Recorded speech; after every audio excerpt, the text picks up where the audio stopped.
Hello everybody, welcome back to 10 Minute Reviews. This is Freya. I'm Jason and we're bringing you today's video. As always guys, please hit those like and subscribe buttons. We appreciate all that support from you guys very much. We're going to keep doing this anyway, but you know, all the support helps, definitely. Speaking of support, thank you to our patrons. Let us know if there's anything in particular you want, except dog hair. And we'll be happy to put on that site. Otherwise, we're just going to keep putting the reviews on there as RSS feed, something to listen to. So today, I want to talk about a series that we've talked about in the past, and an author we've talked about in the past. I'm going to talk about the newest book, I believe it's book 14, Omega Force. Omega Force Unleashed. OF number 14. Omega Force number 14 by Joshua Dalzelle. The Omega Force series is absolutely phenomenal. It's one of the best science fiction series that I've read in a long time. Now, having already reviewed and talked about the Omega Force, I'm not going to go through the usual 4 categories. I'm just going to talk about the book, this particular book. And it's pretty awesome because it's almost going back to the roots, or at least it's an attempt to go back to the roots, but a lot of twists end up getting thrown in there. So you've got Jason Burke back again, along with Crusher, Cage, Twingo, Doc, the usual suspects, and of course the Phoenix. And they're up to their usual shenanigans. Basically, they're leaving chaos, anarchy, destruction, and everything else behind as they travel around through the quadrant. So they want to go back to the roots after the last few books where they were dealing with almost galactic level threats and empire level threats. And again, this is a small mercenary band. They're not really equipped to be dealing. It'd be like the A-Team trying to take on an alien invasion kind of thing. I mean, it's just not what they do. Well, yes, they were successful, but they had a lot of factors going for them to help them. They had a lot of people in their back pocket, or a lot of support they got from governments, from criminal organizations, and they still barely pulled it off. And I mean, when you get right down to it, part of it was their fault to begin with. So they want to go back to the roots. They're a small little team doing small little things, and one of the things that they were known for in the past was, well, one of the things that they try to do while not really getting known for it was that they're less of a mercenary team. Of course, they work for money, but they're also a little bit of an altruistic team almost. They have a moral code. They all have a moral code that they want to follow. Now, of course, the moral codes are different for each single one of them. And as usual with the Omega Force, the dialogue is absolutely hilarious. I love the dialogue. I love the interactions between these characters, from socking each other upside the head right in the middle of an op to just the non-stop insults. It's absolutely hilarious. It's a fantastic series, fantastic dialogue. So this time around, they want to use some of the information they've gotten before, and from their quests to find Lucky, and they want to try and nip in the bud this kidnapping ring, this galactic kidnapping ring that they stumbled across. So they figure that this is kind of a small time thing. This is what they do. Find a small little criminal organization and just dismantle it. That's what they know. They dismantle things explosively, but that's what they do. So they set out to learn more about this kidnapping ring, and unsurprisingly, stuff goes sideways for them really freaking fast. So through the course of this, they discover that this ring is huge. It is absolutely huge, and that therein lies the first mistake, because they continue to remain, I guess, cocky after their big successes recently, and when they should have backed down, they kept going as they realized this is getting bigger and bigger and bigger than they thought. And once again, they're getting to like empire level type of opponents, as they realize that this is definitely something that's backed by a government of some sort, government or major organization, a lot of money, a lot of resources, a lot of organization, and of course the criminal element behind it.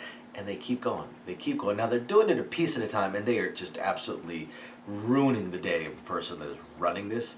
Now they start off with Lucky using, being kind of bait for this so they can get more information. They gather the information, and then they just start picking off targets. They just start picking off targets. Now they take damage as they do this. First, the Phoenix takes a little bit of damage. A couple engines, I would say, go out, but one of them actually just gets ejected. So yeah, it went out all right. It went all the way out the damn ship. Takes a little bit of damage. And then some of the people take a little bit of damage, and Crusher starts having some issues because apparently the Galvetics, when they get old, things go south real fast, and he is getting old. So, a little bit of spoilers ahead for the book. So Crusher gets with Doc to see about possibly doing some genetic changes like he did with Jason. Now, of course, this is against Galvatic law. Now, Crusher doesn't really care all that much. He's tried to get rid of the Lord Archon title many times. He's not super loyal to the Galvetics or to their empire. He's more loyal to Jason and to the rest of Omega Force, not as loyal to his own planet. So he knows that he's going to be, he figures he's going to be likely, exiled for this. Unfortunately, Doc's research shows that that genetic engineering is actually how the Galvatic warrior class was originally created. They were all genetically engineered, and it is continuing to this day. So this genetic engineering that's illegal is actually being done. At which point, Jason Burke realizes that once he figures out what Crusher is doing, he realizes that if they continue with this, if Crusher gets caught, it's actually going to be a death sentence for all of Omega Force, because the Galvatics will not want this to come out. So that's the first little wrinkle thrown in there as Crusher starts to regain some of his youth, starts to regain some of his strength, some of his power, and starts gaining some of Jason Burke's temper and unpredictability, because Crusher was so well known for being nice, calm, even killed. He gets even crazier and even bigger temper. And now, along with this, they end up with some Creedle Collective Special Forces groups coming after them. And we get a couple of recurring characters from earlier on, such as Russ and Abia. They're showing up because Jason rescues Abia's daughter. And, they show up to help as well. You've got Saditava Mach, although he is now the Minister of Intelligence for the Squarian Empire. But he still has some friendly feelings towards Omega Force as well. Not necessarily trust, but some friendly feelings towards them. Same thing is reciprocated now. Before a while it was an antagonistic relationship. Now as they come across information, Jason Burke prefers to just give it to Mach. And every so often that goes the other way as well. But you get these Creedle Special Forces groups coming after them, and the former leader of the Creedle Collective, Dalton, his daughter, she's pretty much going nuts. She's still continuing to try and kill the Viper, who's also trying to kill her. And meanwhile, her advisors are off doing their own things. And it turns out one of the advisors is behind this entire kidnapping ring, which of course gets the Squarian Empire involved once near the end of it. And Burke figures this out, manages to dismantle this thing, again, explosively, but in doing so, Cage gets shot, almost killed. Lucky, in saving him, gets captured. They are both captured, and Lucky is actually captured by what you can tell is going to be a fairly major plot point in the next book, a being that shouldn't even be alive. And I'm not going to spoil this particular creature, but it's going to be very, very interesting.